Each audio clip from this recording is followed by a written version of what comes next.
السلام علیکم ناظرین، آپ دیکھ رہے ہیں دارالوحی انسٹیٹیوٹ میں ہوں محمد اویس مرسد کریم محمودی صاحب موجود ہیں کر سب سے آج ہم بہت ہی اہم سوال کریں گے۔ انڈیا کا ایک پنڈت ہے، وہ ویڈیو میں بھی آتا ہے، اس نے جو ہے ناظرین کو لوگوں کو بتایا ہے کہ جب کوئی مرتا ہے اس کی روح کو بھگوان کے سامنے لے کے جایا جاتا ہے۔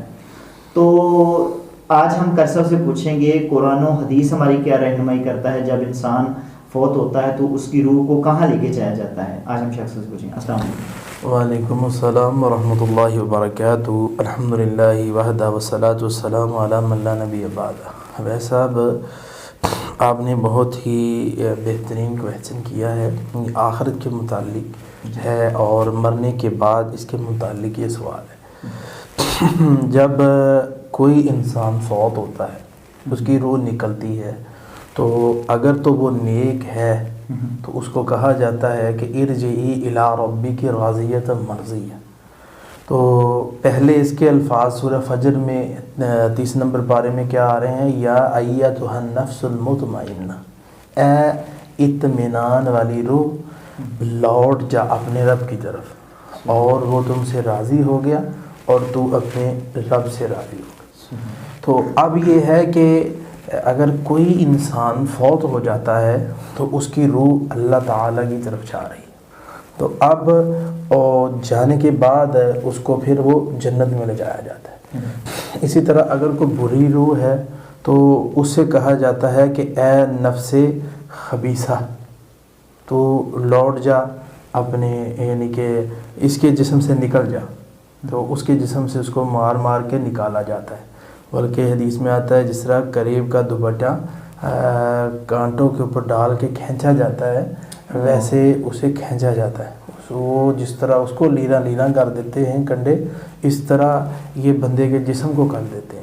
تو پھر اس کے بعد روح نکال کے گندے ٹاٹ کے اندر لپیٹ کے سجیل جیل کے اندر چلی جاتی ہے وہ روح، اور بلکہ فرشتے کہہ رہے ہوتے ہیں کہ اسے آسمانوں کی طرف لے جانے کی بجائے اسے زمین میں پھینک دو دوبارہ، اور یہ نیچے چلی جائے واپس، اور بلکہ زمین کے نیچے سجیل میں چلی جاتی ہے۔ تو نیک روح جو ہے وہ اللہ کی جنت میں چلی گئی۔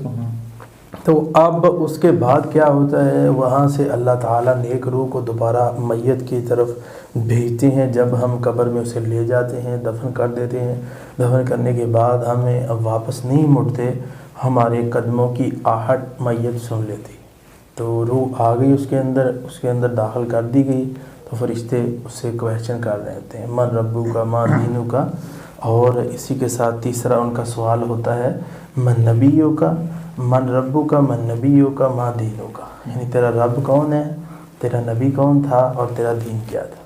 یہاں میں اپنے ہندو بھائیوں کو یہ دعوت دیتا ہوں کہ اللہ تعالیٰ نے مرنے کے بعد کسی یمدود کے سامنے پیش نہیں کرنا، کسی اور کے سامنے نہیں، روح گئی ہے اللہ کے سامنے، اللہ تعالیٰ جو کہ 7ویں آسمان کے اوپر عرش پر مستوی ہے، اس نے اس کو دیکھا، اور اسی کے ساتھ وہ جنت میں گئی ہے، واپس قبر میں آئی ہے، اور اب اس سے کویسچن ہوا ہے سب سے پہلا کہ تیرا رب کون ہے۔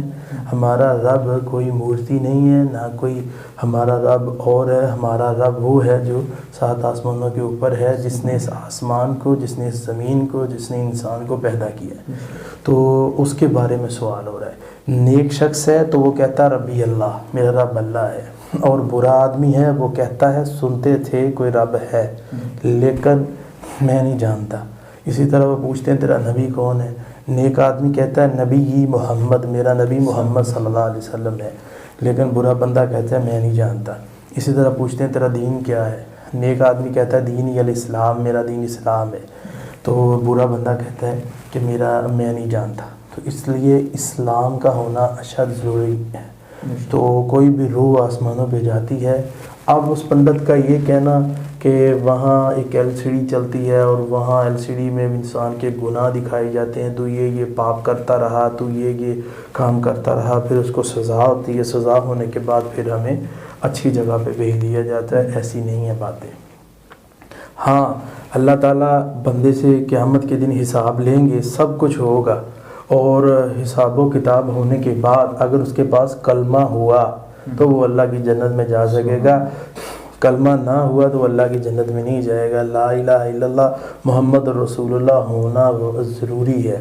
اور دوسری سائڈ ہاں جتنے مرضی نیکیاں کر لو، جتنی مرضی نیکیاں کر لو، جب تک آپ کے پاس کلمہ نہیں ہے تو آپ کو اجر نہیں ملے گا، آپ کو جنت نہیں ملے گی. ہاں کلمہ ہے، انسان نے گناہ کیے ہیں چھوٹے ہیں بڑے، اس کے پاس سیئات ہے، اللہ اس کی سزا دے گا. بعض کو اللہ معاف کر دے گا، جس کو چاہے گا سزا دے گا، دینے کے بعد پھر اللہ تعالیٰ جنت میں داخل کر دے گا. آخری بات، چاہے ہندو ہے، چاہے عیسائی ہے، چاہے یہودی ہے، دنیا کا کوئی مذہب ہے، اس وقت اگر وہ زندہ ہے اور اس نے ہمارے نبی کا کلمہ نہیں پڑھا، یعنی محمد صلی اللہ علیہ وسلم کا کلمہ نہیں پڑھا، وہ اللہ کی جنت میں نہیں جا سکتا.